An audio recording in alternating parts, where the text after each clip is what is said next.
4 मई को सत्ता परिवर्तन के बाद दुर्गापुर के विभिन्न इलाकों में तृणमूल कांग्रेस के कई पार्टी कार्यालयों और क्लबों पर कब्जे की घटनाएं सामने आई थी। कुछ युवक ने इन स्थानों पर भाजपा का झंडा लगाकर कब्जा कर लिया था। इसी क्रम में दुर्गापुर थाना क्षेत्र के चंडीदास इलाके में तृणमूल समर्थित एक क्लब पर भी कुछ युवक ने भाजपा का झंडा लगाकर ताला जड़ दिया था। गुरुवार सुबह इलाके के भाजपा युवा नेता पारिजात गांगुली ने पहल करते हुए क्लब को कब्जा मुक्त कराया। उन्होंने क्लब के सदस्यों को बुलाकर क्लब का ताला खुलवाया और चाबी क्लब सदस्यों को सौंप दी। साथ ही क्लब पर लगाए गए भाजपा के झंडे को भी हटवा दिया।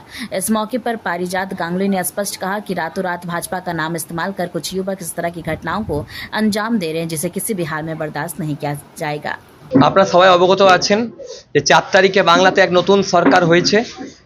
এটা চন্ডিয়াসে হেলথ মোড়ের সামনে একটি ক্লাব আছে, দেশবন্ধু বয়েজ ক্লাব।